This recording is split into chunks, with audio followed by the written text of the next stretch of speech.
About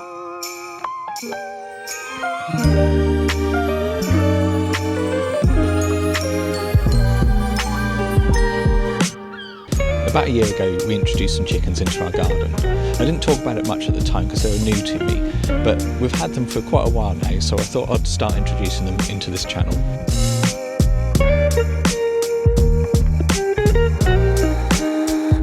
There's a few considerations we took into account when we started looking into getting some back garden chickens.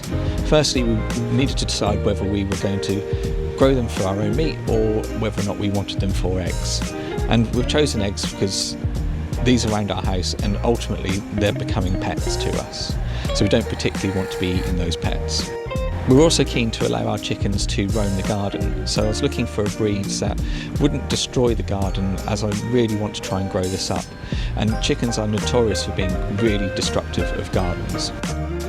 The amount of noise the chickens made was a consideration too. We live in an urban area and we don't want to be annoying our neighbours. We chose not to have cockerels because our neighbours would not thank us for that at all. We had thought about getting rescue hens. The problem we had with that though was that those hens are not really ones that we would want to have in our back garden. If I had an allotment where I could keep those hens, that would have been definitely the choice I would have made.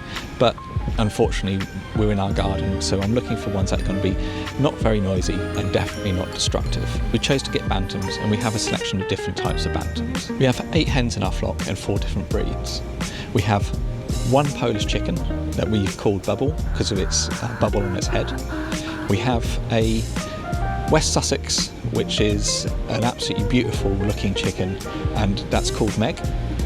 We have 4 Pekins, which are really sweet, small chickens with really nice feathers on their feet, and we have 2 Silkies. We have one which is in charge, and that is the Silkie, and she is the biggest one. She is definitely the queen of this flock. From the 14th of December, it's been a legal requirement to keep your chickens in a run. That keeps them separate from the wild birds, and that's down to bird flu. So that wasn't something I was aware of when we got our chickens, so we've had to go out to Amazon and quickly buy a new run. The run itself is a fairly simple run. It's made up of just some galvanised steel with chicken wire that's been held together by these tie wraps. Chickens are contributors to the garden in more ways than one. There's the obvious contribution of eggs into the kitchen, but they also tend to eat pretty much anything that I give them.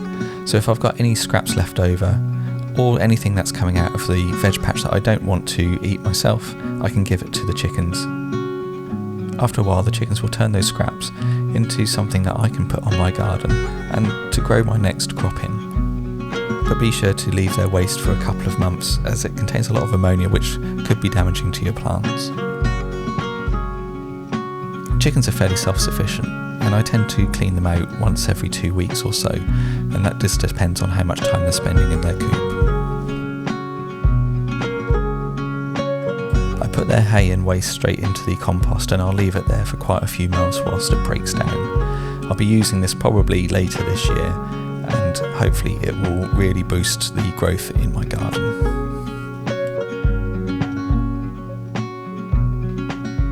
A few weeks ago I was looking out over at my chickens and I noticed there was something moving in the run with them, and I noticed that we had some rats.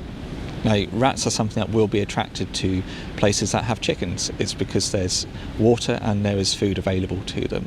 The chicken run that we have doesn't go down to the floor, so it was really easy for the rats to get in and out and get access to the food. So this month I've had to do a little bit more work to protect that chicken run from getting pests inside.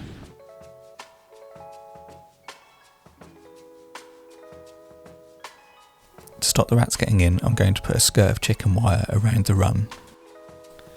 The rats have made their home underneath my shed, so I'm going to try and protect this area the most. I'm digging down around about 3 to 4 inches, and then I'm going to be bringing the netting into the run for around about 1 foot. This way, if they do burrow underneath the fence, they'll come up and hit the wire.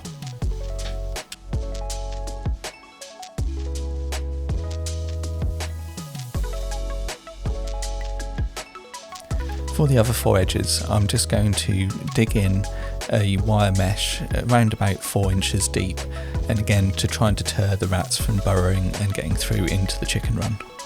We don't have a lot of predators around here, mainly just foxes. But if you do live in an area where there is a lot of predators around, you may want to take a different approach. In those areas, it'd be good to have the wire skirt going outside of the run. That way, if the animals try to burrow in, they'll hit the wire mesh and won't be able to get to your chickens. I hope you enjoyed this episode and an introduction to my chickens. I hope to do more videos in the future around selecting chickens and the best way to look after them in your back garden, and the things that you have to consider here in the UK, because unfortunately there are some laws that you do need to know about. But thanks for watching, and I'll see you next time.